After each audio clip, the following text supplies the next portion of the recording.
Hello everyone, welcome back to our channel Fight for your dreams. So let's fight with me. I am Amandeep. हम cover कर रहे हैं vision IAS की monthly magazine current affair की, but अक्टूबर की cover कर रहे हैं क्योंकि नवंबर का हिंदी वर्जन मुझे अभी मिला नहीं है और दिसंबर का अभी तक आया नहीं है। तो अक्टूबर मंथ के हम पॉलिटी सेशन का जो पोर्शन है उसे कवर करेंगे। उसमें भी हम कुछ टॉपिक्स को आज कवर करेंगे और कुछ टॉपिक्स को मैं नेक्स्ट वीडियो में अपलोड कर दूंगी और उसमें भी कुछ मॉडिफाई कर दिया जाएगा अगर आप कहें तो, कि अगर इसमें कुछ ऐड करने की और कुछ रिमूव करने की ज़रूरत है तो कर दिया जाएगा उसे। ठीक है, तो आज हम स्टार्ट कर रहे हैं विजन आईएएस का पॉलिटी सेशन अक्टूबर मंथ का। ओके, तो इसके अंदर एक जो न्यूज़ इन शॉर्ट है, पहले उसे कवर कर लेते हैं। तो ये जो न्यूज़ है वो है पैरोल और फरलो एक्ट से लेकर। ठीक है, तो इसमें उच्चतम न्यायालय ने यानी सुप्रीम कोर्ट ने कहा है कि जो फरलो है वो कैदी का विधिक अधिकार नहीं है। यानी फरलो और पैरोल कैदी को दिया जाता है, यानी एक प्रकार की छुट्टी दी जाती है किसी काम के लिए या फिर घर जाने के लिए, तो वो छुट्टी लेना किसी कैदी का विधिक अधिकार नहीं है। तो हाल ही में हुआ क्या, गुजरात हाई कोर्ट ने एक दोषी को राहत दी, तो उसी मामले में ये स्टेटमेंट आया है सुप्रीम कोर्ट का। ठीक है, तो उच्चतम न्यायालय ने कहा है कि फरलो और पैरोल के मध्य भेदों तथा उन्हें प्रदान करने से संबंधित जो सिद्धांत है उस पर विचार किया जाना चाहिए। यानी कि आप अगर किसी को फरलो या फिर पैरोल दे रहे हो, आपको पहले उसके दोनों दोनों जो सिद्धांत है उनके बीच में डिफरेंस आपको पता होना चाहिए और किस लिए वो दिया जा रहा है, उसका जो एम है उस बारे में आपको पता होना चाहिए। तो इतना आपको समझ आ गया मुझे लगता है कि जो हाई कोर्ट है उन्होंने पैरोल और फरलो के बारे में कहा है, तो अब उसके बारे में हमें जानना ज़रूरी हो जाता है। हालांकि विजन आईएएस की मैगजीन के अंदर ऑलमोस्ट सभी चीज़ें कवर होती है। अगर कुछ स्टैटिक चीज़ रह भी जाती है तो उसे हम अलग से कवर कर ही लेंगे वीडियो के अंदर, है ना। तो फेरोल और जो पैरोल है वो देखिए जेल प्रणाली से रिलेटेड है। ठीक है, जेल के अंदर मानवीयता लाने के लिए, मानवीयकरण करने के लिए जेल प्रणाली को, कारागार प्रणाली को मानवीयकरण बनाने के उद्देश्य से लाया गया था। क्योंकि कई बार क्या होता है कि कैदी के परिवार के अंदर किसी की डेथ हो जाती है और कई बार कैदी के किसी निजी का, है ना, बच्चे का विवाह होता है, तो कुछ ऐसी घटनाएं हो ही जाती है कि उनको जाना ज़रूरी होता है, उनके बिना हो सकता है कि वहाँ पर काम चले ना। तो इसीलिए कोर्ट ने ये सोचा कि चलो कैदी को रिहा दिया जाए, है ना, रिहा कर दिया जाए। बट वो रिहाई जो होती है वो ऐसे नहीं है कि स्थायी है कि आपको हमेशा के लिए छुट्टी दे दी गई है, ऐसा नहीं है। वो अस्थायी होती है, कुछ टाइम के लिए होती है। हालांकि फरलो और पैरोल होते तो छुट्टी से रिलेटेड ही है, लेकिन इसके अंदर कुछ कुछ तो समानताएं हैं ही, लेकिन कुछ कुछ असमानताएं भी है। तो इसको अपने समझेंगे फेरोल और पैरोल कारागार अधिनियम के अंतर्गत। ठीक है, जो फेरोल और परलो है वो कारागार अधिनियम 1994 के अंतर्गत आता है।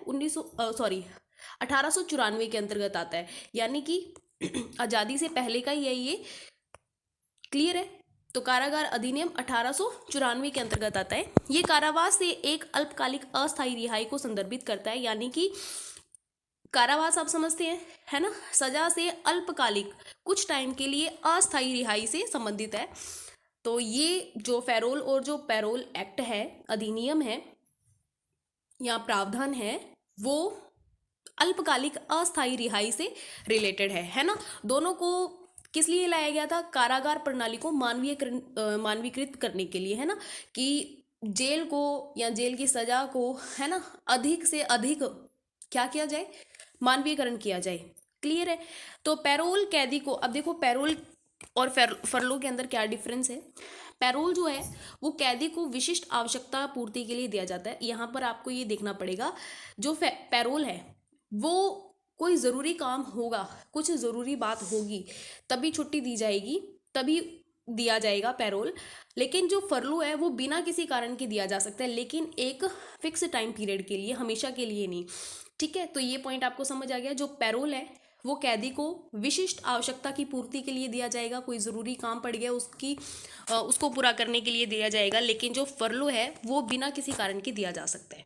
ओके, निर्धारित अवधि के लिए, है ना, टाइम पीरियड फिक्स होगा। किसी कैदी को दी गई फरलो की अवधि को उसके दंड में परिहार के रूप में माना जाएगा। देखिए, परिहार होता है रिमिशन, फरलो यानी कि जो फरलो है वो एक प्रकार का ऐसे कहा जाएगा कि कैदी को उसकी कुछ सजा माफ कर दी गई है ना। कि अब देखिए, मान लीजिए कि कैदी को मान लीजिए 2 साल की सजा मिली है, तो कैदी ने 1 हफ्ते की छुट्टी ले ली है, फरलो मिल गई है 1 हफ्ते की कैदी को, तो वो 1 हफ्ता इसमें से माइनस हो जाएगा 2 साल में से। क्लियर है, 2 साल में से 1 हफ्ता माइनस हो जाएगा, यानी 1 हफ्ते की सजा फरलो के अंदर कैदी को माफ कर दी जाती है। लेकिन जो पैरोल होता है उसके अंदर क्या होता है कि आपको अगर 2 साल की सजा मिली है और आप अगर 1 हफ्ते की छुट्टी ले रहे हैं, तो पैरोल के अंतर्गत होता है कि आपको 2 साल तो सजा काटनी है, लेकिन 1 हफ्ते की जो आप छुट्टी लेके गए थे उसको भी आपको ऐड करके, यानी उसको यहाँ पर पूरा करके जाना पड़ेगा जेल के अंदर 1 हफ्ता एक्स्ट्रा, क्योंकि 1 हफ्ते की आपने छुट्टी ली थी।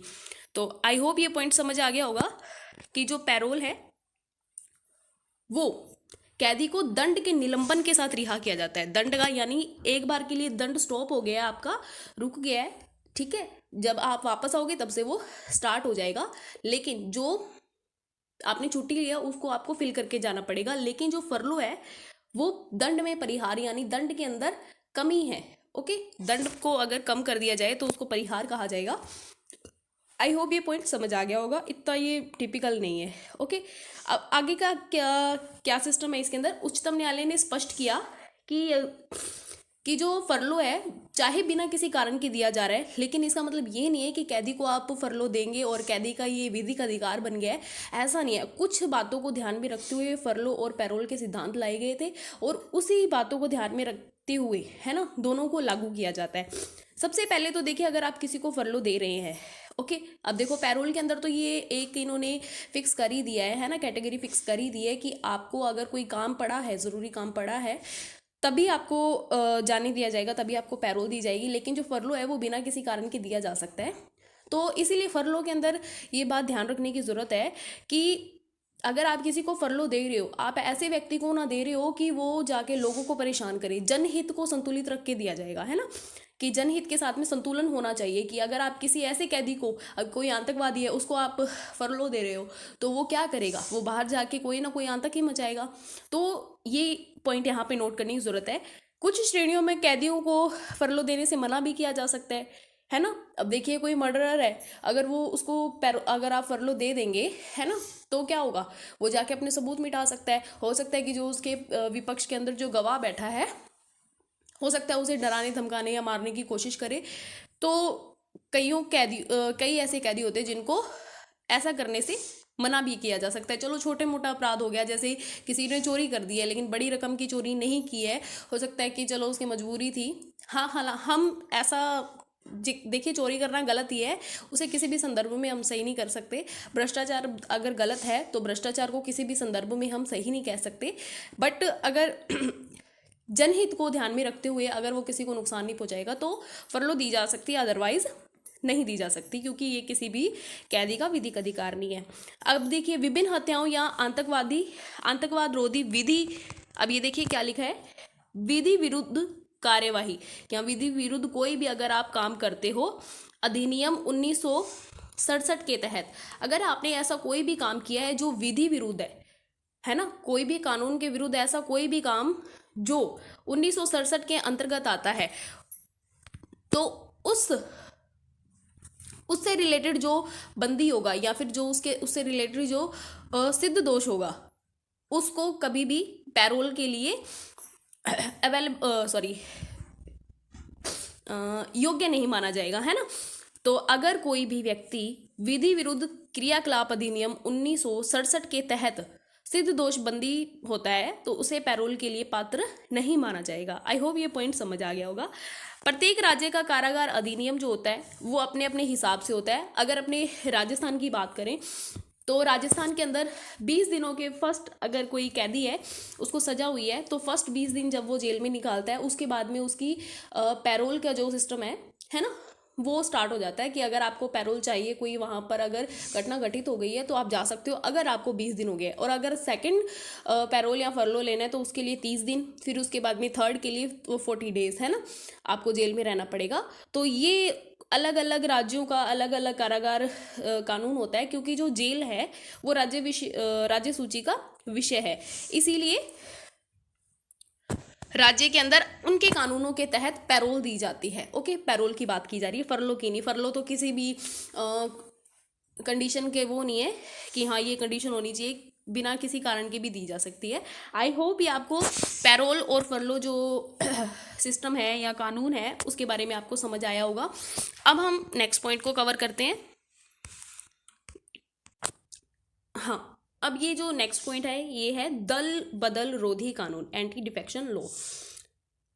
देखिए ये काफ़ी इंपॉर्टेंट हो जाता है, क्योंकि ये पॉलिटी के अंदर अलग से भी एक चैप्टर है, तो उसको भी हम यहाँ पे कवर कर लेंगे। जो इसके अंदर संशोधन किए गए हैं, संशोधन को भी अलग से अपने देख लेंगे साथ में, ठीक है, ताकि अपना कुछ पोर्शन रहे ना, अलग से पढ़ने की जरूरत ना पड़े। तो ये सुर्खियों में क्यों आया था अक्टूबर में? कलकत्ता उच्च न्यायालय ने पश्चिम बंगाल विधानसभा के लिए अध्यक्ष के लिए दल बदल के मामले में आदेश पारित करने की समय सीमा तय कर दी गई है। देखिए कलकत्ता के अंदर क्या हुआ है, वहाँ की विधानसभा अध्यक्ष के लिए वहाँ के हाई कोर्ट ने कहा है कि आपको दल बदल मामले के अंदर जो भी आपके पास में याचिकाएं दायर की गई है, उस याचिकाओं पर आपको जल्द से जल्द आदेश देना होगा। 7 अक्टूबर तक का इन्होंने टाइम दिया था कि अब तक आपको दे देना चाहिए, ठीक है। वैसे हालांकि जो कोर्ट होता है वो राज्य विधानमंडल और जो सुप्रीम कोर्ट होता है वो संसद के मामलों में हस्तक्षेप नहीं करता है, ठीक है। इसका अनुच्छेद अपने देखेंगे आगे जब आएगा। चलो यही मैं बता देती हूँ, जो आर्टिकल हमारा 122 है, आर्टिकल जो 122 है वो है न्यायालयों द्वारा संसद की कार्रवाई की जांच नहीं की जाएगी। इसके तहत आर्टिकल 122 के तहत न्यायालयों द्वारा संसद की कार्रवाई के अंदर कोई भी हस्तक्षेप नहीं किया जाएगा, कोई भी जांच नहीं की जाएगी। और जो आर्टिकल 212 है वो न्यायालयों को ये कहती है कि आप विधानमंडल की कार्यवाहियों में कोई जांच नहीं कर सकते। तो आई होप ये पॉइंट समझ आ गया होगा, है ना। तो ये पॉइंट इसीलिए ज़रूरी हो जाता है कि जो अगर संसद के अंदर लंबित है कोई याचिका लंबित है, तो वहाँ पर न्यायालय जो है, कोर्ट जो है वो जांच नहीं कर सकता है। लेकिन फिर भी यहाँ पर देखिए इन्होंने इसकी समय सीमा पारित की है, कि समय सीमा तय की है कि आपको इतने टाइम के अंदर अपना डिसीजन देना होगा। इसीलिए इंपॉर्टेंट हो जाता है। जो आर्टिकल 122 है वो तो न्यायालय को संसद की कार्रवाई की जांच करने से रोकता है, और जो आर्टिकल 212 है वो न्यायालयों को विधानमंडलों की कार्रवाई के अंदर जांच करने से रोकता है। तो अब देखते हैं दल बदल होता क्या है। दल बदल यानी दल बदलना। अगर कोई राजनीतिक दल का कोई एक सदस्य दूसरे दल में चला जाता है तो इसी प्रथा को परिभाषित रूप में कहें दल बदल, है ना। इसे आमतौर पर हॉर्स ट्रेडिंग भी कहते हैं। उदाहरण के लिए अगर लोकसभा में यदि पार्टी ए के सांसद पार्टी बी में शामिल हो जाते हैं, देखिए लोकसभा के अंदर 2 पार्टी की बात कर रहे हैं, ए और बी। अगर मान लीजिए 3 इधर है और 3 इधर है सदस्य, अगर मान लीजिए इसमें से कोई एक सदस्य पार्टी बी में चला जाता है, यहाँ पर 4 हो जाएंगे और इस दल की संख्या बढ़ जाएगी। हो सकता है कि ये दोनों गठबंधन से चल रहे हो, लेकिन यहाँ पे बहुमत हो जाएगा।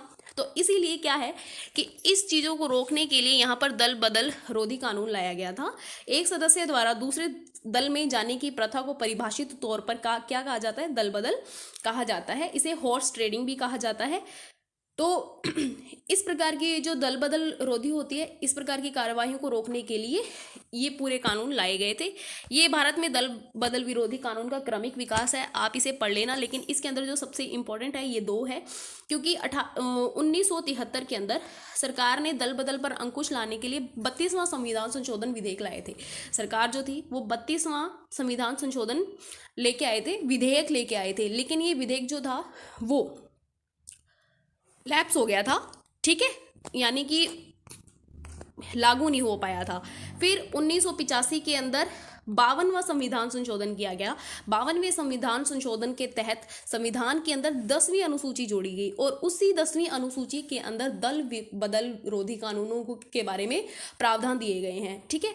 तो ये पॉइंट ज़रूरी हो जाता है। 1985 के अंदर 52वां संविधान संशोधन किया गया था, जिसके तहत 10वीं अनुसूची जोड़ी गई थी और इसी 10वीं अनुसूची के अंदर दल बदल से रिलेटेड जो भी कानून है या जो भी प्रावधान है उसे शामिल किया गया था। उसके अलावा 52वें संविधान संशोधन के अंदर कोई प्रावधान नहीं है, इसमें केवल एक ही प्रावधान था, 10वीं अनुसूची, है ना। तो ये पॉइंट आपको समझ आ गया होगा। 1973 के अंदर जो 32वां संविधान संशोधन विधेयक लेके आए थे वो क्या हो गया था, लैप्स कर गया था, व्यपगत हो गया था। लेकिन 1985 के अंदर 52वें संविधान संशोधन के अंदर 10वीं अनुसूची के तहत दल बदल रोधी कानून को पारित कर दिया गया था। अब दल बदल जो रोधी कानून है उसके बारे में थोड़ा समझ लेते हैं। ये देखिए, ये राज्य विधानमंडलों और संसद, ठीक है, दोनों पर लागू होता है, क्लियर है। और ये जो इलेक्ट हुए हुए सांसद होते हैं उन पे ही लागू होता है। जो इलेक्ट नहीं हुआ है, जो निर्वाचित नहीं हुआ है, जो चुना हुआ नहीं है, उस पर लागू नहीं होता है, ठीक है, क्लियर है। इतना पॉइंट ये आप ध्यान में रखना। पहले संविधान की 10वीं अनुसूची में दल बदल के आधार पर संसद और राज्य विधानमंडलों के विधानसभाओं के सदस्यों की निर्हता से संबंधित प्रावधान किए गए हैं। संसद और विधानसभाओं से संबंधित सदस्यों की निर्हता यानी अयोग्यता, ओके, उसे अयोग्य बना दिया जाएगा जो इन कानूनों के तहत दल बदल करता है। तो अब देखिए, अयोग्य कैसे बनाया जाएगा, कैसे अयोग्य हो जाएगा किसी भी राजनीतिक दल का सदस्य। अगर वो चुना हुआ है तो उसका सांसद का पद भी उसे छोड़ना पड़ेगा। तो देखिए किस पे लागू होता है और किस पे लागू नहीं होता है, ठीक है। ये अपने ऐसे देखते हैं। देखिए सबसे पहले तो अगर वो सबसे पहले अपने आप बोल दे कि मैं आपके दल का सदस्य नहीं हूँ, तो उस पर ये बात लागू होगी। अगर वो अपनी स्वेच्छा से परित्याग कर देता है सदस्यता का, तो वो उस पर दल बदल का कानून लागू हो जाएगा और उसे अपनी सीट से भी हाथ धोना पड़ेगा, है ना। तो वो ऐसा है, अगर वो अपनी मर्जी से अगर अपनी सीट छोड़ता है तो क्या होगा, उसे अपनी सदस्यता से अगर वो बोलता है कि मुझे अपनी सदस्यता नहीं चाहिए अपनी मर्जी से, कि मैं आपके दल में नहीं रहना चाहता हूँ, तो भाई उस पर क्या हो जाएगा, दल बदल का कानून लग जाएगा और उसे अपनी सीट से भी हाथ धोना पड़ेगा, क्लियर है। अगर देखिए कोई भी दल का व्यक्ति नहीं है लेकिन वो चुन लिया, अब देख लिए कि पार्टी ए है और पार्टी बी है, ठीक है, इन दोनों ने एक व्यक्ति को शामिल नहीं किया अपनी पार्टी के अंदर, बोले कि नहीं आप इतने योग्य नहीं हो कि आप हमारी पार्टी में आने के लायक हो। लेकिन वो व्यक्ति बोला कि चलो ठीक है, मत शामिल करो, मैं अकेले ही अपना इलेक्शन लड़ लूँगा। वो इलेक्शन में लड़ता है और जीत भी जाता है। अब वो क्या हो जाएगा, निर्दलीय हो जाएगा। अब वो क्या हो जाएगा, निर्दलीय हो जाएगा। जब वो निर्दलीय हो गया है तो और वो जीत गया है, लेकिन अब जीतने के बाद में अगर वो किसी पार्टी के अंदर शामिल होता है तो उस पर भी दल बदल का कानून लग जाएगा, है ना। तो ये पॉइंट आपको समझ आ गया, है ना, क्लियर है। तो उस पर भी दल बदल का कानून लग जाएगा। अगर एक व्यक्ति अपनी सदस्यता को स्वेच्छा से परित्याग कर देता है तो उस पे लगेगा, वो अयोग्य हो जाएगा। किसके लिए, सांसद यानी मंत्री। आप अगर अपने दल के ही नहीं बन रहे हो तो आप मंत्री बनने की किस बात के लायक हो, है ना। तो उसको मंत्री के पद से भी त्याग मिल जाएगा, है ना, कि आप जाइए। फिर उसके बाद में अगर वो अपने दल की पहले अनुमति लिए बिना, अब वो अपने दल से अनुमति लिए बिना अपने दल के विरुद्ध अगर मतदान करता है, ठीक है, या फिर मतदान में अनुपस्थित रहता है, ठीक है। अब देखिए अगर वो अपने दल की अनुमति लिए बिना, देखिए अब मान लीजिए पार्टी ए है और पार्टी बी है, चलो पार्टी ए ही मान लेते हैं अपने यहाँ पे। पार्टी ए है, पार्टी ए का कोई सदस्य है एक्स, ठीक है। अब ये एक्स जो है वो अपनी पार्टी से काफ़ी नाराज चल रहा है। अब उसने क्या किया, संसद के अंदर भाग लिया। अब ये पार्टी ए जो है वो किसी ना किसी मैटर के ऊपर लॉ बनवाना चाहती है।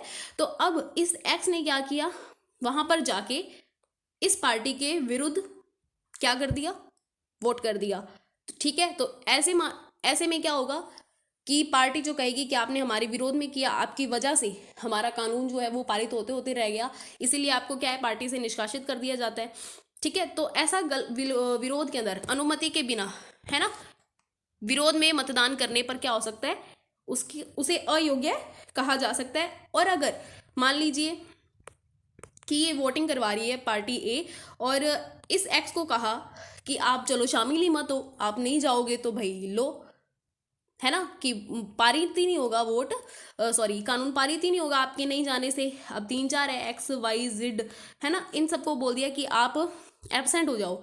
अगर आप एबसेंट हो जाओगे, मतदान आप करोगे ना, आपके सिर पे आएगा। तो ऐसा भी ये नहीं कर सकती, ये अनुमति लिए बिना एबसेंट नहीं हो सकते। अगर ये एबसेंट हो जाते हैं बिना अनुमति लिए और 15 दिनों के अंदर अंदर अगर इनके इस काम को पार्टी दल का जो अध्यक्ष है उसे वो माफ़ नहीं कर देता, तब तक इनकी सदस्यता बनी रहेगी। अगर इनको माफ़ नहीं करता तो इनकी सदस्यता चली जाएगी। अगर ये अपनी पार्टी के विरोध में वोट देते हैं या वोटिंग के टाइम पर ये एबसेंट होते हैं, दैट टाइम इनके इस काम को अगर 15 दिनों के अंदर अंदर पार्टी दल का जो अध्यक्ष है अगर वो माफ़ नहीं करता तो इनकी जो सदस्यता है वो चली जाएगी, है ना। तो ऐसा कई बार होता है कि कोई ज़रूरी काम हो जाता है तो उसके लिए ये कई बार एबसेंट हो जाते हैं, तो ये लेटर लिख के बाकायदा देते हैं अपनी पार्टी के अध्यक्ष को, और अगर वो माफ़ कर देता है तो इनकी सदस्यता बनी रहती है, अदरवाइज इनको क्या होता है, आउट कर दिया जाता है।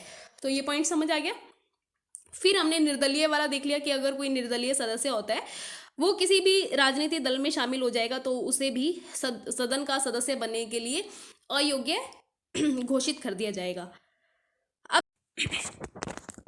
हाँ जी, तो देखिए कि यदि किसी सदन का निर्दलीय मनोनीत सदस्य, सदन में अगर कोई भी नाम निर्देशित सदस्य, नाम निर्देशित यानी कि मनोनीत जो सदस्य है, तो आपको पता है कि राज्यसभा के अंदर 12 सदस्यों को राष्ट्रपति मनोनीत कर सकता है ना, और लोकसभा के अंदर 2 को एंग्लो इंडियन के रूप में, ज़्यादा से ज़्यादा अगर उनका प्रतिनिधित्व कितना है उसके अकॉर्डिंग ज़्यादा से ज़्यादा 2 लोगों को वो मनोनीत कर सकते हैं लोकसभा के अंदर, और राज्यसभा के अंदर कला, साहित्य, विज्ञान या खेल के क्षेत्र के अंदर जो अपना बेहतर प्रदर्शन कर चुके हैं उनको, समाज सेवा के अंदर उनको राष्ट्रपति राज्यसभा के अंदर, ठीक है, मनोनीत कर सकते हैं 12 सदस्यों को।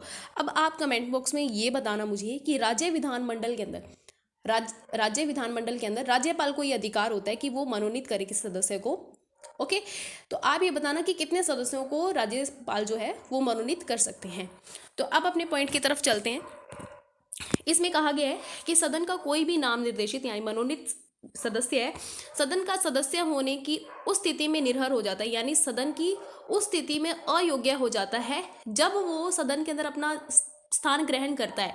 उसके बाद में उस तारीख से लेकर, मान लीजिए आज से ही, आज क्या तारीख है, आज 21 दिसंबर है ना, तो आज किसी सदस्य को सदन के अंदर सीट मिल गई है। आज से लेकर अगले 6 महीने के बाद में, अगले 6 महीने के बाद में अगर वो व्यक्ति, अगर वो सदस्य किसी दल की सदस्यता ग्रहण करता है तो उसे अयोग्य माना जाएगा।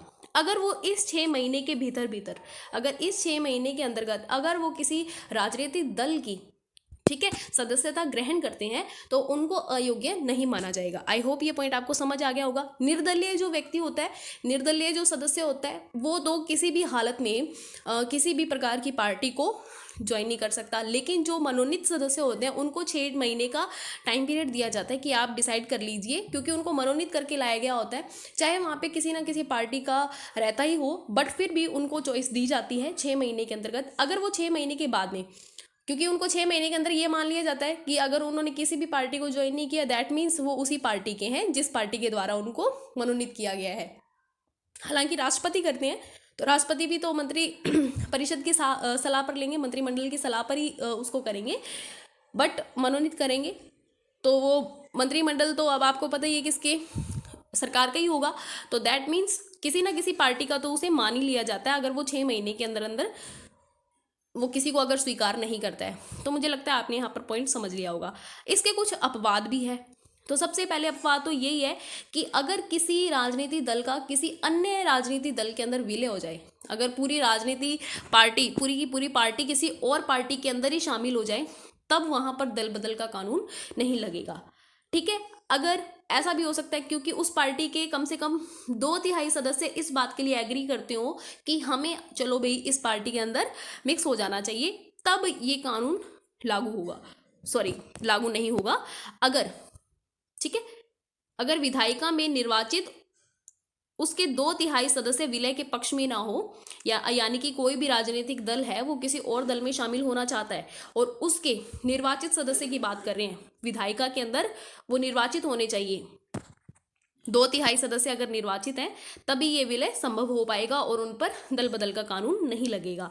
अगर कोई व्यक्ति लोकसभा का अध्यक्ष बन जाता है या उपाध्यक्ष बन जाता है या राज्यसभा के उपसभापति के रूप में, यहाँ पर सभापति नहीं लिखा हुआ है, ठीक है, यानी कि सभापति नहीं लिखा हुआ है, तो आप ये बताएंगे यहाँ पर सभापति क्यों नहीं लिखा है? क्या वो किसी पार्टी के नहीं होते हैं या फिर वो सदन से बाहर ही होते हैं? तो यहाँ पर आप मुझे ये बताएंगे, ठीक है। ये थोड़ा बहुत आप सर्च करेंगे, देखेंगे, तब क्या है कि बहुत फ़र्क पड़ता है कि अपने आप से देखने पर काफ़ी लर्निंग पॉइंट बढ़ जाते हैं। तो यहाँ पर क्या है कि लोकसभा का अध्यक्ष या फिर उपाध्यक्ष राज्यसभा के उपसभापति के रूप में अगर किसी सदन के सदस्य को चुन लिया जाता है, तो ऐसा राज्यों के मामले में भी है, तो वो अपने दल से त्याग दे सकता है, अपनी मर्जी से अपने दल से त्याग दे सकता है। उन पर कोई भी किसी भी प्रकार का दल बदल विरोधी कानून नहीं लगेगा। क्यों? क्योंकि देखिए, अगर वो अध्यक्ष, उपाध्यक्ष या उपसभापति के रूप में चयनित होते हैं या उनको चुना जाता है, तो उनको अपना काम निष्पक्ष रूप से करना है। तो वो अगर अपने दल में बने रहते हैं तो हो सकता है कि उन पर कई बार निष्पक्षता की, है ना, बोला जाएगा कि आप निष्पक्ष होकर जांच नहीं कर रहे हैं, तो ऐसा कई बार होता है। तो ये जब दल बदल की याचिकाएं जब लगाई जाती है, तब उस अध्यक्ष के ऊपर या उपसभापति के ऊपर इस प्रकार के आरोप लगाए जाते हैं कि आप इस पार्टी के हैं, तो आप इस पार्टी के पक्ष में ही आप काम कर रहे हैं। तो इसीलिए कई बार क्या है कि अध्यक्ष जो होते हैं वो अपनी पार्टी से त्याग दे देते हैं, ठीक है। उसके बाद में अगर वो किसी भी पार्टी में शामिल होते हैं, जब उनका टाइम पीरियड खत्म हो जाता है अध्यक्ष के रूप में, अगर वो किसी भी पार्टी में शामिल होते हैं तो उन पर कोई भी किसी भी प्रकार का दल बदल नहीं लगता है। क्लियर है? पॉइंट समझ आ गया? फिर एक बात यह है कि किसी भी दल का 1/3 निर्वाचित सदस्य अगर दल का त्याग कर देता है, हमने पहले क्या कहा था, 2/3, वो क्या पूरी की पूरी पार्टी जो है, वो दल जो है वो किसी और दल में शामिल होना चाहता है। लेकिन यहाँ पर हम बात कर रहे हैं 1/3 की। अगर किसी दल के 1/3 सदस्य अपने पद से यानी अपने दल से त्याग कर देते हैं तो उनको कहा जाएगा अयोग्य नहीं हो। पर हमें पता है कि जो निर्वाचित पे ये लागू हो रहा है, तो जो राज्य विधानमंडल होते हैं या फिर कई बार कुछ पार्टी ऐसे होती है जिनके सदस्य ही बहुत कम होते हैं। अब जरूरी थोड़ी ना कि हर एक सदस्य पार्टी के अंदर कोई 300 या 200 सांसद होंगे, तो किसी में हो सकता है कि बहुत कम हो। तो उन पार्टियों को ध्यान में रख के यहाँ पर इस वाले पॉइंट को कैंसिल कर दिया गया 91वें संविधान संशोधन के तहत। 91वें संविधान संशोधन 2003 के तहत इस पॉइंट को खारिज कर दिया गया कि अगर किसी सदस्य के 1/3 सदस्य एक साथ मिलकर अगर किसी दल को त्याग देते हैं तो उन पर अयोग्य होने का जो पॉइंट है वो नहीं लगेगा, अयोग्य होने का जो कानून है वो नहीं लगेगा। तो इस पॉइंट को 91वें संविधान संशोधन 2003 के तहत इसे कैंसिल कर दिया गया कि अब अगर कोई पार्टी विलय करती है तो उसके 2/3 सदस्य अगर उसके लिए एग्री होते हैं तब उन पर कोई कानून नहीं लगेगा। लेकिन अगर 1/3 सदस्य भी किसी पार्टी के अंदर अपनी मर्जी से एक साथ जाते हैं तो भी उन पर दल बदल का कानून लगेगा। अब हम 91वां संविधान संशोधन 2003 समझ लेते हैं।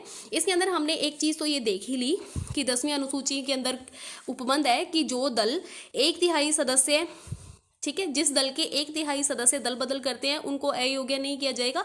इस पॉइंट को तो इसमें कैंसिल कर ही दिया है ना, तो इस बात को तो कैंसिल कर ही दिया। उसके अलावा 91वें संविधान संशोधन के अंदर 2 चीज़ें और ऐड कर दी गई है। वैसे है तो एक ही चीज़, उसको हमें केंद्रीय मंत्रिपरिषद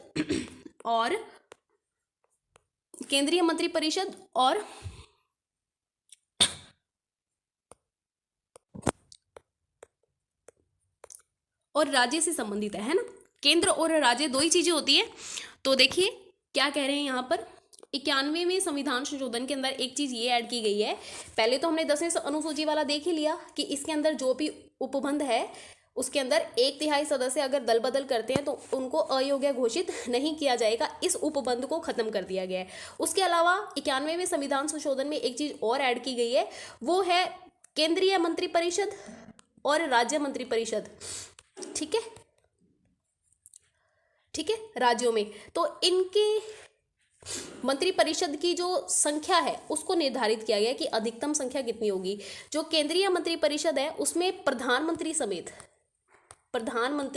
समेत लोकसभा के कुल सदस्यों की संख्या के 15%, ठीक है, उससे अधिक नहीं होगी। जितने भी लोकसभा के सदस्य हैं उनका 15%, ठीक है, जितने भी लोकसभा के सदस्य हैं उनका 15% प्लस प्रधानमंत्री, बस इतने ही सदस्य होने चाहिए आपकी केंद्रीय मंत्रिपरिषद के अंदर। ये एक उपबंध 91वें संविधान संशोधन 2003 के तहत किया गया था, ठीक है। और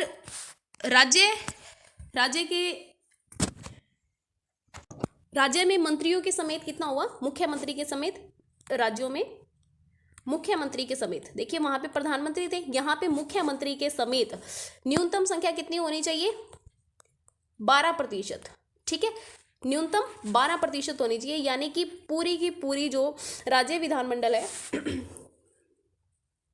ठीक है, उसका 12% और एक मुख्यमंत्री, बस इतना ही आपका मंत्रिपरिषद होना चाहिए। क्लियर है। तो मंत्रिपरिषद से संबंधित 11वें संविधान संशोधन के अंदर मॉडिफिकेशन किया गया था, ठीक है, कि केंद्रीय मंत्रिपरिषद में क्या होगा, प्रधानमंत्री समेत लोकसभा के कुल सदस्य संख्या कितनी होगी, 15%, कुल सदस्य संख्या का 15% सदस्य होने चाहिए और एक प्रधानमंत्री होने चाहिए। बस इतना बड़ा ही आपका केंद्रीय मंत्रिपरिषद होगा। और राज्यों के मामले में क्या किया गया, मुख्यमंत्री समेत मंत्रियों की न्यूनतम संख्या कितनी होनी चाहिए, 12% से कम नहीं होनी चाहिए। उसके अलावा ये तो हमने स्टार्टिंग के अंदर ही देख लिया गया था, वो वाला प्रावधान भी 91वें संविधान संशोधन में किया गया था कि अगर संसद के किसी भी सदन के सदस्य द्वारा, संसद के किसी भी सदन यानी कि लोकसभा हो चाहे वो राज्यसभा हो, संसद के किसी भी सदन के सदस्य द्वारा अगर दल बदल के आधार पर उसे अयोग्य करार किया जाता है तो ऐसा सदस्य मंत्री होने के लायक भी नहीं होगा। ऐसे मंत्री को, ठीक है, अपने पद से इस्तीफा देना पड़ेगा या फिर वो अपने पद के लिए अयोग्य हो जाएगा, उसका मंत्री पद भी चला जाएगा। तो ये वाला पॉइंट भी 91वें संविधान संशोधन 2003 के तहत किया गया था। तो पूरा का पूरा 91वां संविधान संशोधन समझ आ गया। तो इसको एक बार अपने यहाँ पर देख लेते हैं। 91वां संविधान संशोधन है 2003 में किया गया था। सबसे पहले तो ये 10वीं अनुसूची का जो हमने देखा था कि 10वीं अनुसूची का जो उपबंध था, 1/3 जो सदस्य हैं उन पर भी ये दल बदल का कानून लागू होगा, ठीक है। उसके अलावा यहाँ पर जो मंत्रिपरिषद है, मंत्रिपरिषद के सदस्यों की, ठीक है, संख्या का, ठीक है, यानी कि मंत्रिपरिषद का आकार इसमें निर्धारित कर दिया गया है कि कितना होगा। तो ये जो मंत्रिपरिषद है ये राज्यों के मामले में भी और केंद्र के मामले भी, ये केंद्रीय मंत्रिपरिषद और राज्य मंत्रिपरिषद दोनों पर लागू होगा, जिसमें राज्यों के अंदर सदस्य कितने होने चाहिए, वो 12% होने चाहिए, जबकि केंद्र के अंदर 15% होने चाहिए। फिर उसके अलावा हमने देख लिया इसके अंदर 91वें संविधान संशोधन के अंदर कि सदन के किसी भी सदस्य द्वारा मंत्री का पद भी है ना, हमने देख लिया कि अगर वो कोई भी सदस्य अगर अपना दल बदल करता है तो वो मंत्री के पद के लिए भी अयोग्य हो जाएगा। अब बात करते हैं कि इसकी जरूरत क्यों है। अब ये निर्णायक प्राधिकारी क्या है। दल बदल के कारण उठने वाली जो अयोग्यता संबंधित कोई भी प्रश्न है उसके बारे में निर्णय कौन देता है, उस सदन का पीठासीन अधिकारी, ठीक है। जिस सदन के अंदर ये दल बदल संबंधी जो प्रश्न उठ रहे हैं उसका निर्णय कौन देगा, उस सदन का पीठासीन अधिकारी, ठीक है। अब देखिए इससे रिलेटेड ही प्रॉब्लम होती है यहाँ पर ही कि ये निष्पक्ष नहीं हो पाते हैं। फिर नियम के निर्माण की शक्ति किसके पास है, ये भी पीठासीन अधिकारी के पास में होता है, क्योंकि 10वीं अनुसूची के प्रावधानों को प्रभावी बनाया जा सके, इसीलिए ये शक्ति किसको दी गई है, पीठासीन अधिकारी को दी गई है। क्योंकि कई बार क्या है, ये अधिकारी अपने पद से भी अपने दल की सदस्यता का भी त्याग कर देते हैं ना, तो ऐसा होता है। बट ज़्यादातर ऐसा नहीं होता है कि वो अपने दल से बाहर हो जाए, बहुत कम ऐसा देखने को मिलता है। अब ये दल बदल रोधी कानून की जरूरत क्यों है।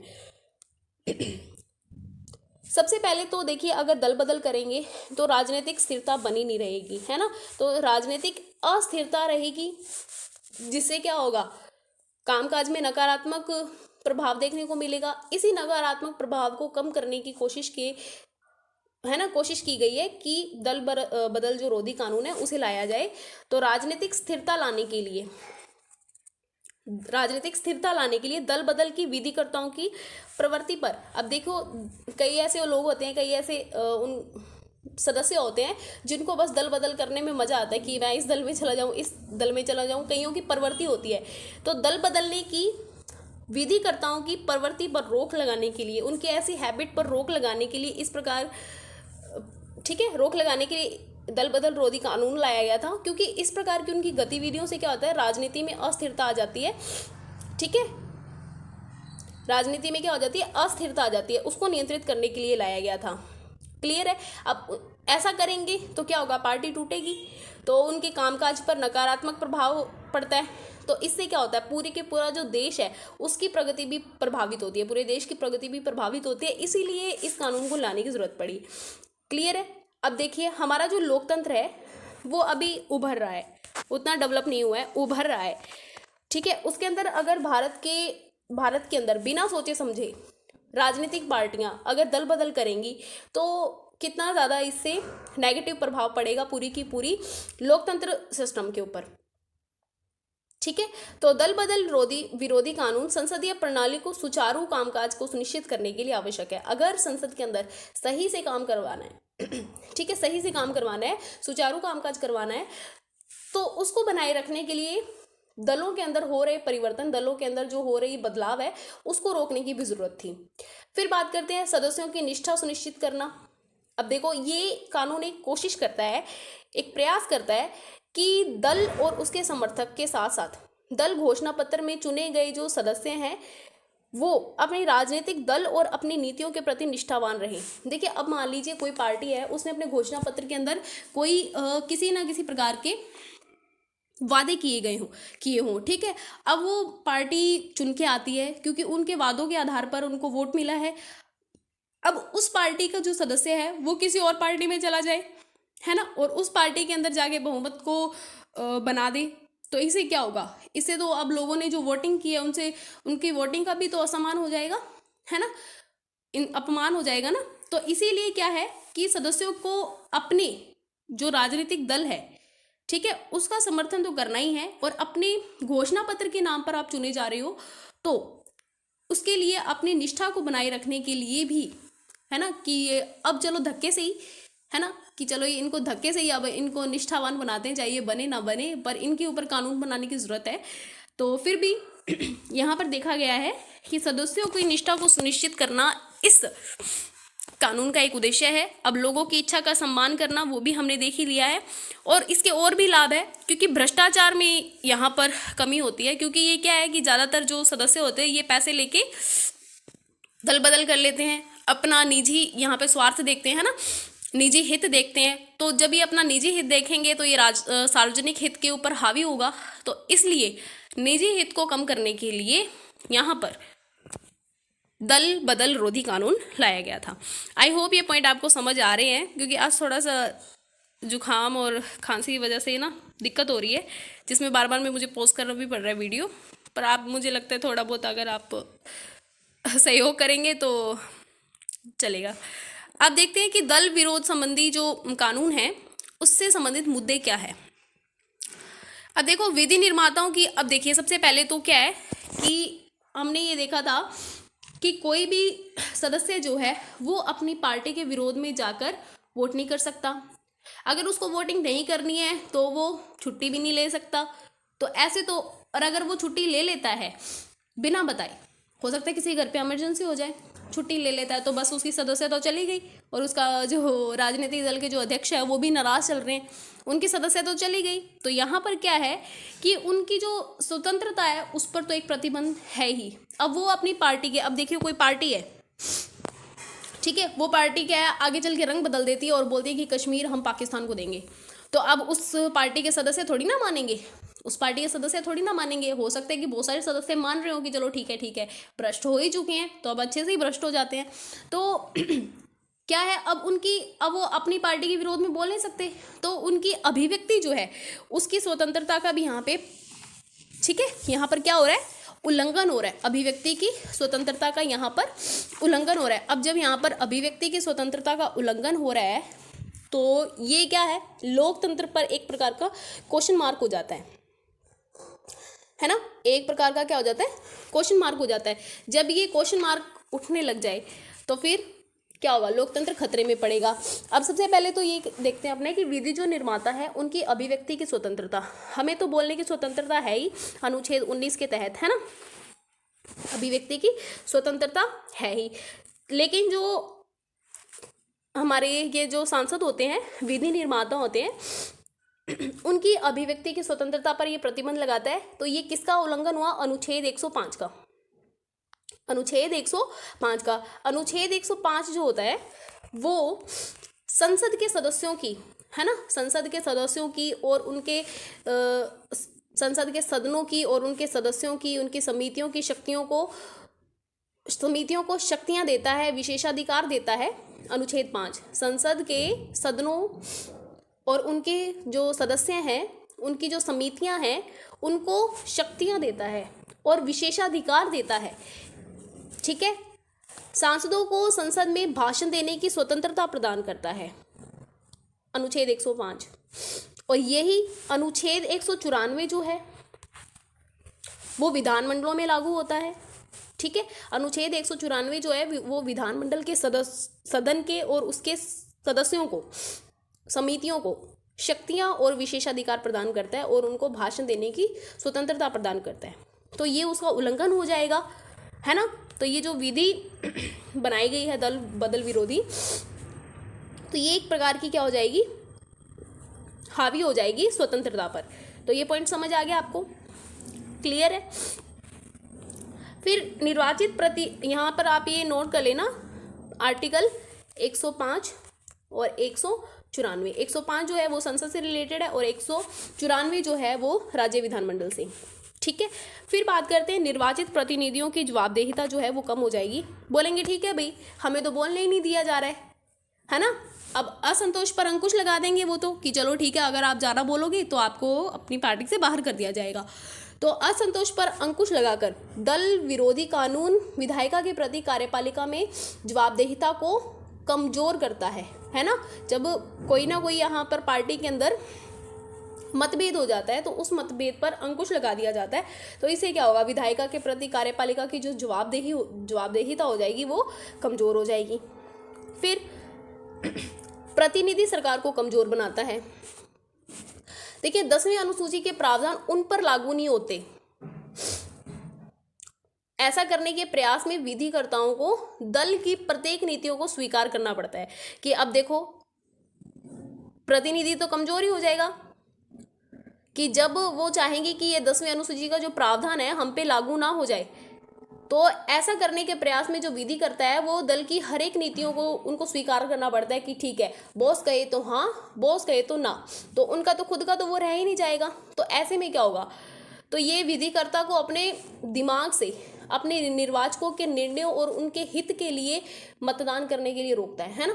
क्यों, उन जो मतदाता है उन्होंने उस व्यक्ति को क्यों चुना है कि वो उनके हितों की बात करे, उनके विवेक के आधार पर यहाँ पर दल बदल विरोधी जो कानून है वो तो उनको अपनी पार्टी के अगेंस्ट बोलने से मना कर रहे हैं। तो इससे क्या होगा, है ना, तो इससे क्या होगा, उनकी जवाबदेहिता कम हो जाएगी, ठीक है, क्लियर है, पॉइंट समझ आ गया। और ये प्रतिनिधि सरकार को क्या बना देगा, कमजोर बना देगा। तो आई होप ये पॉइंट समझ आ गया होगा। आज की वर्तमान कानून की समस्याएं क्या है, ठीक है, इसको अपने शॉर्ट पॉइंट में समझ लेते हैं। आज की समस्या क्या है कि राजनीतिक दलों की कोई जवाबदेहिता नहीं है, क्योंकि यहाँ पर केवल विधायकों के दल बदल के लिए दंड किया गया है। पर अगर कोई पार्टी पूरी उसके अंदर मिक्स हो जाती है, विलित हो जाती है किसी अन्य पार्टी के अंदर, उस पर कोई दल बदल नहीं है ना। तो पॉइंट समझ आ गया यहाँ पर कि राजनीतिक दलों की कोई जवाबदेहिता नहीं है। राजनीतिक दल जो राजनीति के केंद्र में है, कानून के तहत उनकी जवाबदेहिता को तय नहीं करती है। वे दल बदल से लाभान्वित होते हैं, यानी कि वो चाहे तो किसी और दल में भी जाकर शामिल हो सकते हैं। विलय के प्रावधान संबंधी समस्याएं भी है, जैसे कि दल बदल हेतु क्या होता है, अंतर्निर्णय के कारण की बजाय सदस्यों की संख्या पर आधार होता है। देखिए कि अब जो विलय के प्रावधान संबंधी समस्या जो है वो क्या है कि दल बदल हेतु अंतर्निहित कारण की, यानी कि जो दल के अंदर जो प्रॉब्लम चल रही है उस कारण की बजाय ये किस पे संख्या पर आधारित है कि अगर 2/3 संख्या ने कह दिया कि हमें अन्य पार्टी में जाना है तो भाई वो तो विलय हो जाएगा। पर जो उसके अंदर जो सदस्य है वो इस बात को विरोध कर रहे हैं, कुछ सदस्य जो है वो इस बात का विरोध कर रहे हैं कि हम इस पार्टी में शामिल नहीं हो रहे हैं। अगर वो उस पार्टी में उसकी बात नहीं मानते हो तो उनको अपने मंत्री पद से क्या करना पड़ेगा, इस्तीफा देना पड़ेगा। तो विलय संबंधी भी प्रावधान है। उसके अलावा जो पीठासीन अधिकारी को शक्ति दी गई है उसके बारे में भी काफ़ी चिंताएं हैं, जैसे निष्पक्षता। मैंने आपको बताया था कि अगर वो अपनी पार्टी से अगर वो त्याग नहीं देते हैं तो क्या होगा, उनकी निष्पक्षता के बारे में चिंता उठाई जाएगी कि आप तो निष्पक्ष होकर अपना निर्णय नहीं दे रहे हैं, ठीक है। उसके अलावा जो पीठासीन अधिकारी होते हैं उनको इतनी ज़्यादा कानूनी दक्षता नहीं होती है, इतनी ज़्यादा जानकारी नहीं होती है, तो वो बेस्ट से बेस्ट निर्णय लेने के मामले में चूक जाते हैं। तो यहाँ पर भी पीठासीन अधिकारी को जो शक्ति दी गई है उसके मामले में भी काफ़ी प्रॉब्लम है। फिर उसके अलावा ये जो कानून है वो अस्थिरता को रोकने में असमर्थ है, क्योंकि जो बागी विधायक है अगर वो सामूहिक रूप से दल छोड़ना चाहेंगे, यानी 2/3 मिलकर अगर दल छोड़ना चाहते हैं तो भाई चलो, राजनीति में कैसे फिर समानता हो पाएगी। ये ऐसा हो जाता है, राजनीति में सामान्य हो जाता है कि 2/3, क्योंकि दलों की कई दल ऐसे होते हैं कि जिनकी संख्या काफ़ी बड़ी नहीं होती है। फिर दल से निकाले जाने पे अगर किसी दल ने किसी सदस्य को निकाल दिया है, मान लीजिए पार्टी ए, हमने स्टार्टिंग में देखा था पार्टी ए और पार्टी बी है। अगर पार्टी ए में 3 सदस्य हैं और पार्टी बी में 3 सदस्य हैं, तो अगर पार्टी ए इस एक्स को निष्कासित कर देती है, बोलती है कि हमें आपको नहीं रखना चाहिए आप, पर इसको ऐसा नहीं है कि ये तो पार्टी ने निकाला है, इसे तो पार्टी ने निकाला है, तो इस पे दल बदल का कानून नहीं लगेगा। बोले अब तो मैं किसी का ही नहीं रहा, तो मैं पार्टी बी में शामिल हो जाता हूँ। तो दल से निकाले जाने पर जो सदस्य है उस पर अयोग्यता का नियम लागू नहीं होता है। क्लियर है? तो मुझे लगता है ये पॉइंट आपको आसानी से समझ आ गए होंगे। वर्तमान कानून की जो समस्याएं हैं, सबसे पहले तो ये है कि राजनीतिक दलों की कोई जवाबदेही नहीं है, क्योंकि ये विधायकों पर लागू होता है। विलय के प्रावधान संबंधी समस्याएं हैं। पीठासीन अधिकारी को जो शक्ति दी गई है उसके प्रति चिंता है। उसके अलावा अस्थिरता को रोकने में ये जो कानून है वो असमर्थ है, क्योंकि अगर सामूहिक रूप से अगर जो बागी नेता है अगर वो अपना पद छोड़ना चाहेंगे तो ऐसा तो हो ही जाता है, क्योंकि कई दलों की संख्या जो वो छोटी होती है, संख्या के रूप में आकार जो होता है वो छोटा होता है। फिर दल से निकाले जाने पर जो सदस्य है उसकी योग्यता पर प्रश्न उठाया जाएगा कि देखिए इसको दल से निकाल दिया गया लेकिन फिर भी ये सदन में बैठा है आराम से और ये किसी भी पार्टी को ज्वाइन कर सकता है। तो है ना, ये आज की समस्याएं हैं। फिर इस मामले में अब ये काफ़ी समस्याएं आई हैं, तो इस मामले के अंदर क्या हुआ, कोर्ट ने अपना हस्तक्षेप दिया। ठीक है, अब ये कोर्ट के पास तो जाएगा ही। पहली बात तो ये है, मैंने अभी आपको स्टार्टिंग में बताया था, कोर्ट से संबंधित अगर संसद से रिलेटेड बात हो रही है तो जो आर्टिकल 122 है और आर्टिकल 212 है ये प्रावधान करता है। 122 तो प्रावधान करता है कि जो कोर्ट है वो संसद की कार्रवाई में कोई जांच नहीं कर सकती, और जो आर्टिकल 212 है वो न्यायालयों को रोकता है विधानमंडल की कार्रवाइयों में, विधानमंडलों की कार्रवाई में जांच ना करने से।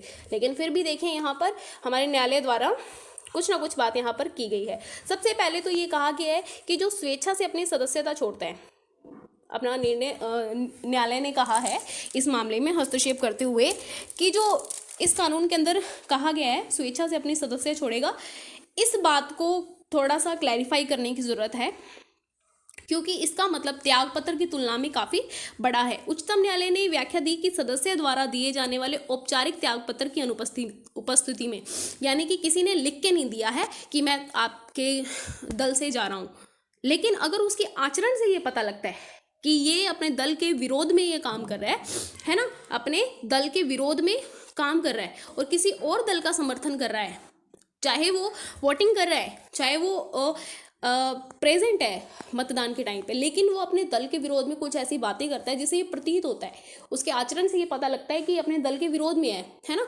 तो वहाँ पर ये प्रॉब्लम खड़ी हो जाती है कि इसको क्या कहा जाए, तो इसीलिए कहा गया है कि जो स्वेच्छा से अपनी सदस्यता छोड़ता है, इस वाक्यांश की जो परिभाषा है थोड़ी और व्यापक रूप में होनी चाहिए। फिर पीठासीन अधिकारी का जो निर्णय है वो न्यायिक पुनरावलोकन के अधीन है। देखिए, पीठासीन अधिकारी का दल बदल रोधी कानून, ठीक है, दल बदल रोधी जो कानून है उसके ये तहत ये कहा गया है कि जो निर्णय है, पीठासीन अधिकारी जो भी निर्णय लेगा दल बदल के संबंध में, वो सारा का सारा क्या होगा, न्यायिक पुनरावलोकन के अधीन आएगा। क्योंकि न्यायिक पुनरावलोकन जो है वो संविधान का आधारभूत ढांचा है। 10वीं अनुसूची में क्या किया गया था कि जो पीठासीन अधिकारी द्वारा जो भी निर्णय लिया जाएगा वो न्यायालय के अधीन नहीं होगा, न्यायिक पुनरावलोकन उस पर नहीं किया जाएगा। तो सुप्रीम कोर्ट ने कहा कि आप ये जो काम कर रहे हो, आपने ये जो प्रावधान दिया है, ये न्यायिक पुनरावलोकन के अगेंस्ट में है, और आप अगर अगेंस्ट में जाते हो तो यहाँ पर आधारभूत ढांचा जो है उसमें दरार पड़ने की है ना गुंजाइश है। तो इसीलिए वहाँ पर सुप्रीम कोर्ट ने कहा कि आप इस बात को मत मानिए, ठीक है, इस बात को कट कर दिया जाएगा, ये बात जो है वो संविधान के विरोध में है, असंवैधानिक है। तो पीठासीन अधिकारी का जो भी निर्णय होगा, अब ये निर्णय लेने की बात हो रही है, उस पर पुनरावलोकन किया जाएगा। फिर पीठासीन अधिकारी के समक्ष दल बदल संबंधी जो भी मामले हैं, ठीक है, उसमें न्यायालय हस्तक्षेप नहीं करेगा। अब मान लीजिए किसी ने पीठासीन अधिकारी के समक्ष याचिका दायर कर दी है दल बदल संबंधी, उसके अंदर अब उस पर कोई निर्णय नहीं दिया अभी तक पीठासीन अधिकारी ने, तो उस मामले पर जो न्यायालय है उस मामले पर न्यायालय हस्तक्षेप नहीं करेगा। लेकिन अगर मान लीजिए अब 5 साल निकल गए उस मामले को पढ़े हुए, उस याचिका को पढ़े हुए, उस पर अभी कोई निर्णय नहीं दिया है, और 5 साल बाद तो सरकार ही आ जाएगी, तो इससे क्या होता है कि काफ़ी प्रॉब्लम क्रिएट हो जाती है। तो इसमें यहाँ पर सुप्रीम कोर्ट ने कहा कि जब उचित समय सीमा के भीतर अगर निर्णय नहीं दिया जाएगा तो यहाँ पर न्यायालय निर्देश दे सकता है। हमने यहाँ पर स्टार्टिंग में देखा था कि जो हाई कोर्ट ने उन्होंने कहा है वेस्ट बंगाल से, है ना, विधानमंडल को कहा है कि आपको इतने टाइम के अंदर अंदर निर्णय देना पड़ेगा दल बदल के संबंध में। तो यहाँ पर अगर उचित समय सीमा के भीतर अगर निर्णय नहीं दिया जाता पीठासीन अधिकारी के द्वारा, तो क्या किया जाएगा, न्यायालय द्वारा निर्देश दिया जा सकता है। पॉइंट समझ आ रहा है आपको? यहाँ पर कहा गया है कि आर्टिकल 122 कह रहा है कि संसद की कार्रवाई में कोई जांच नहीं होगी। चलो जांच नहीं कर रहे हैं, लेकिन अगर उचित समय सीमा के अंदर निर्णय नहीं आ रहे हैं तो यहाँ पर न्यायालय जो है वो अपना हस्तक्षेप यानी कि निर्णय दे सकते हैं। तो आई होप ये पूरा पॉइंट समझ आ गया आपको, क्लियर है। फिर पीठासीन अधिकारी की दल परिवर्तन विरोधी मामलों पर निर्णय संबंधी जो समय सीमा है वो भी हमने देख लिया। अब देखो, फिर न्यायालय ने कहा कि कानून की व्याख्या की गई है, उसके तहत कहा कि अब जो भी दल संबंधी याचिकाएं हैं उस पर निर्णय लेने के लिए एक अधिकरण बनाने की जरूरत है, निष्पक्ष अधिकरण बनाने की जरूरत है। क्योंकि यहाँ पर कहा जा रहा है कि पीठासीन अधिकारी को ना तो उतनी जानकारी होती है, तकनीकी जानकारी होती है, ना ही इतना पर्याप्त जानकारी है, ना उनके पास दक्षता है। उसके अलावा अगर वो पार्टी से त्यागपत्र नहीं देते हैं या फिर वो अपनी पार्टी का त्याग नहीं करते हैं तो उन पर निष्पक्षता का एक प्रश्न चिन्ह लग जाता है। तो उसको अगर आपको कम करना है या उसको ख़त्म करना है तो एक स्वतंत्र अधिकरण होना चाहिए जो निष्पक्ष होना चाहिए, है ना, जो किसी भी पार्टी से संबंधित ना हो। अब ऐसा नहीं है कि उसे राष्ट्रपति चुने, क्योंकि राष्ट्रपति अगर चुनेंगे तो किसकी, मंत्रिमंडल की अनुशंसा पर वो अपना काम करेंगे। तो इसके अंदर क्या है कि सुप्रीम कोर्ट ने कहा कि न्यायाधीशों को शामिल करना चाहिए, क्योंकि ये काम जो है, निर्णय लेना जो है वो अर्ध न्यायिक है ना, और अर्ध न्यायिक है तो इसे क्यों ना अलग से अर्ध न्यायिक निकाय बना दिया जाए, निष्पक्ष अधिकरण बना दिया जाए, जिससे कि इन समस्याओं पर, इन याचिकाओं पर समय सीमा के भीतर क्या हो जाए, निर्णय लिया जा सके। आई होप ये पॉइंट समझ आ गया होगा। अब समस्याओं को दूर करने के लिए क्या किया जा सकता है? सबसे पहले तो दल बदल की जो परिभाषा है उसको सीमित करना पड़ेगा, ठीक है। उन्हें स्वतंत्र सोचने के लिए, उनको अपनी राय व्यक्त करने की स्वतंत्रता होनी चाहिए, है ना।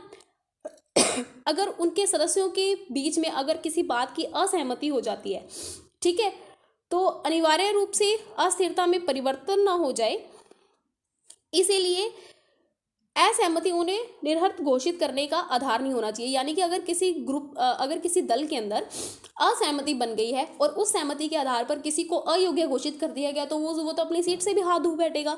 तो इसीलिए जो दल बदल की परिभाषा है उसको उसके अंदर लिमिटेशन लगाने की जरूरत है। अगर पार्टी के अंदर कोई मतभेद है तो उसका फर्क सदन पे ना पड़े, है ना, अगर उसके अंदर सदन में ना पड़े। आंतरिक दल लोकतंत्र, अब देखो आंतरिक दल लोकतंत्र क्या कह रहा है कि राजनीतिक दलों को उनके नेतृत्व,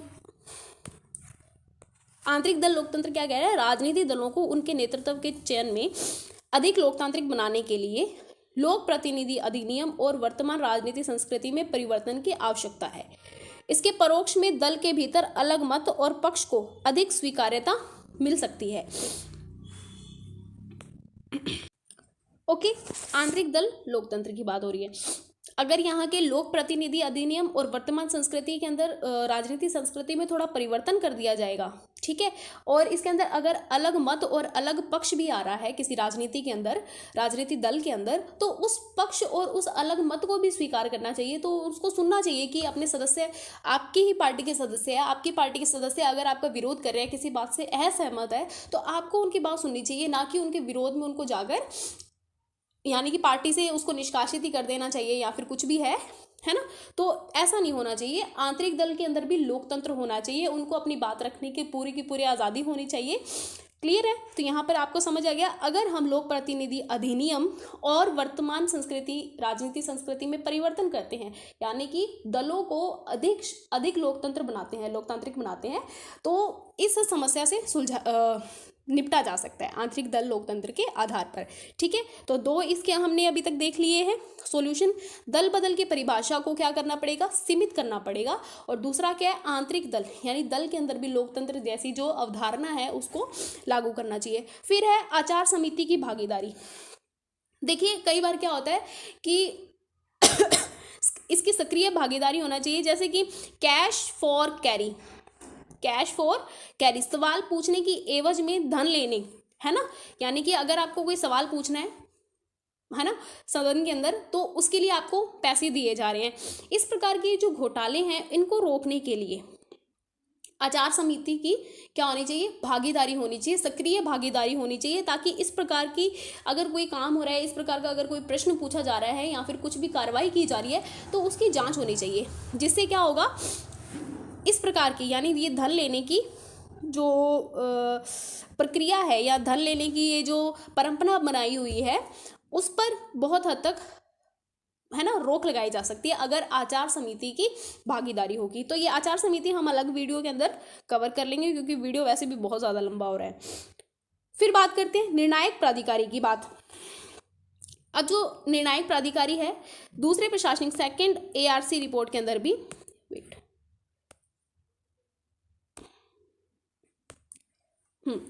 दूसरे प्रशासनिक आयोग ने सिफारिश की कि दल बदल के आधार पर सदस्यों की अयोग्यता के मुद्दे पर राष्ट्रपति या फिर राज्यपाल से क्या लिया जाना चाहिए, द्वारा निर्णय लिया जाना चाहिए। अभी हमने पीछे देखा जब न्यायालय द्वारा कहा गया इसके सॉल्यूशन में कि एक स्वतंत्र अधिकरण बनाने की जरूरत है। अब देखिए राष्ट्रपति या राज्य द्वारा निर्णय लिया जाएगा तो वो निष्पक्ष नहीं हो पाएंगे वहाँ पे भी, क्योंकि वो अक्सर क्या है कि वो अपने विवेक पर तो निर्णय नहीं लेते हैं, वो तो सलाह पर निर्णय लेते हैं। तो यहाँ पर ये बात प्रॉब्लम करेगी। फिर भी इन्होंने कहा है कि द्वितीय प्रशासनिक आयोग ने सिफारिश की थी कि जब अगर आपको किसी सदस्य को अयोग्य घोषित करना है तो उस मुद्दे पर राष्ट्रपति या फिर राज्यपाल निर्णय लिए और उसके लिए निर्वाचन आयोग सलाह करे। निर्वाचन आयोग की सलाह पर, यहाँ पर मंत्रिपरिषद की सलाह पर नहीं कह रही हूँ मैं, यहाँ पर कह रहे हैं राष्ट्रपति और राज्यपाल जो है वो किसकी सलाह पर काम करे, वो निर्वाचन आयोग की सलाह पर। फिर है दल बदल को दल का आंतरिक मुद्दा बनाया जाना चाहिए। दल बदल को दल का आंतरिक मुद्दा बनाया जाना चाहिए। अगर उसे दल से निकाले जाने की अनुमति देकर इसे प्रत्येक दल का आंतरिक मुद्दा बना दिया जाएगा तो क्या होगा, इस प्रतिबंध को भी प्रभावशाली रूप से कम किया जा सकता है।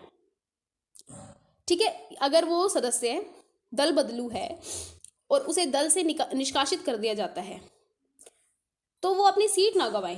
अगर वो सीट गंवा देगा तो ऐसे तो फिर वो अपने डर के मारे कोई भी अपनी पार्टी के अगेंस्ट बोलेगा ही नहीं, अगर पार्टी गलत काम भी कर रही है तो ये पॉइंट है, ऐसा बनाए जाने की ज़रूरत है, लेकिन ऐसा है नहीं। ये हम इसकी समस्या का निवारण की बात कर रहे हैं कि ऐसा हो सकता है।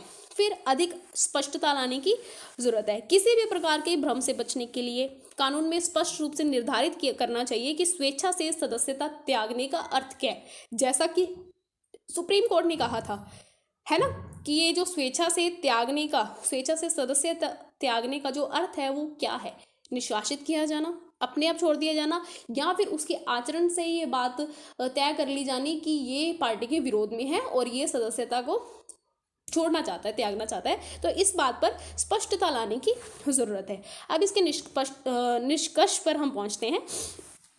संसद को फिर से ये जांच करनी चाहिए कि दल बदल रोधी कानून मौजूदा स्वरूप में अपने लक्ष्यों को प्राप्त कर रहा है कि नहीं। जिन लक्ष्यों को प्राप्त करने के लिए इस कानून को लाया गया है, उन लक्ष्यों को अगर ये प्राप्त नहीं कर रहा है तो इसके अंदर मॉडिफिकेशन करने की ज़रूरत है, ख़त्म करने की ज़रूरत है, इसके अंदर मॉडिफिकेशन ख़त्म करने की ज़रूरत है।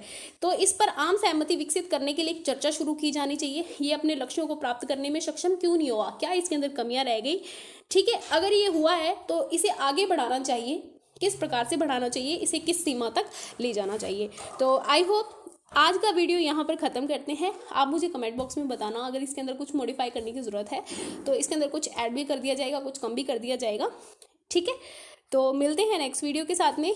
आप ज़्यादा से ज़्यादा शेयर करेंगे तो नेक्स्ट वीडियो अपलोड कर दिया जाएगा, अदरवाइज़ तो डिमोटिवेशन हो जाता है, तो नहीं हो पाता है ऐसा। Thanks for listening me. Have a nice day, stay safe, stay healthy. जय हिंद।